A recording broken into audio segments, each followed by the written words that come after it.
seconds out article I was reading, Terence Crawford gave his opinion on the fight between Edgar Berlanga and Canelo Alvarez, and pretty much, man, Terence Crawford believes that Edgar Berlanga gets stopped, man. He's like he believes that Berlanga's his head is over his heels with this fight, and he believes he could be great champ someday, but he think right now Canelo is just too much for him. Interesting.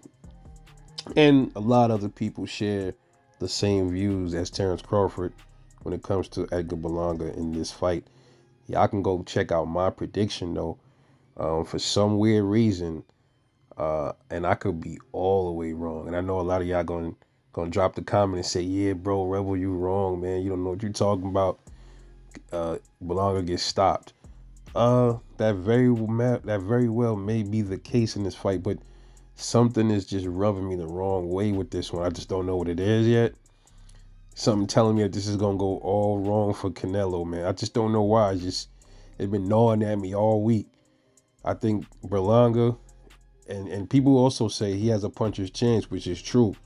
But I think for some reason, man, Berlanga gonna hit him with something later on in the fight, and it's gonna probably change the dynamics of the fight.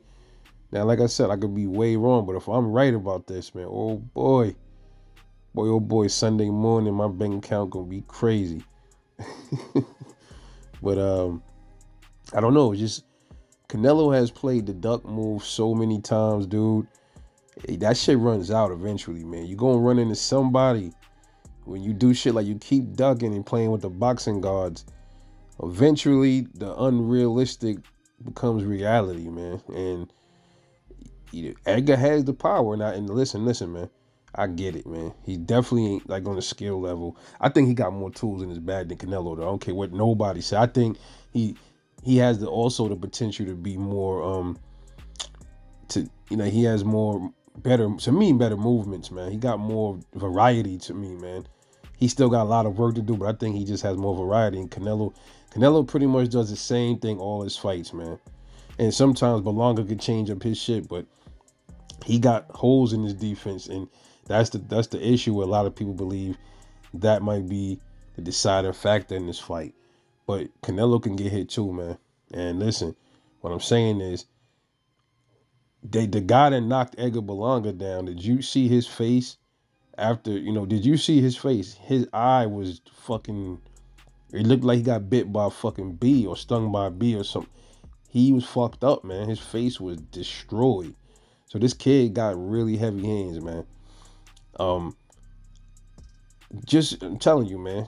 Just watch what I see. This dude ducked Benavidez. All he had to do was fight Benavidez. Now the whole narrative is shifting to Benavidez was ducking him. That's why he don't want to stay at 168. Like, come on, man. First y'all saying he was a weight bully. He should have moved up to 175. Now Benavidez ain't on Canelo's nuts no more. Now all of a sudden, but Benavidez don't want the smoke. Man, cut it out, man. Y'all Canelo fans need to chill out. Y'all need to cut this out. Y'all Canelo maniacs. Y'all got to chill with that bullshit, man.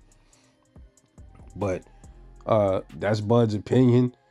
He's entitled to it, man. He knows what he sees something that a lot of us don't see. He's a pro, I ain't. But I'm just telling you, man. Of course, he got to say that too, because you got to understand he want the Canelo fight, man. So the funny thing about that is he think Berlanga is Canelo too much for Berlanga. But with that being said, a lot of people could say that Canelo's too much for Crawford because of his size and stuff. But I think Crawford still beat Canelo. But I can understand where people might be coming from if they was ever say, but man, you saying Berlanga's over his head, but yo, you a small dude, you moving up, man. You don't know how you gonna perform either, which is true, but Canelo, he gotta say that because he can't say Canelo gonna get his ass whooped by Berlanga because he want to fight with Canelo, so he gotta kind of like he gotta kind of go on with the program. It's a possibility he really mean that shit, yeah, but I'm just saying, like, come on, let's be real here, but we gonna see on September 14th, man. Look, sometimes when I get gut feelings about shit like this, I'm never wrong, man. I said the same thing with Charlo and Tony Harrison. I said the same thing when that dude, I forgot his name, beat Julius he beat J Rock. I forgot the dude's name. J Rock came back to fight him and he whooped J Rock. Some dude that nobody expected to whoop J Rock. He beat him. I got that fight correct. Right? So you can't take that possibility off the table. I understand Canelo's supposed to be leagues above Berlanga, but I'm telling you, man, sometimes cherry picking can go wrong, bro. And Canelo, he hasn't had a knockout in a long time. And I think Jaime Munguia is more durable than Berlanga, though. We got to see also Berlanga, get in the ring. I don't think he's really been in there with a puncher yet. So this should be one of the few fights that we get to see him against a puncher and take a punch from somebody like Canelo. Then we'll see where he at. Does it bring the dog out of him, or does it make him clam up and just whimper? Kind of like Jermell Charlo did. But we'll see, man. Eventually, in a couple of months.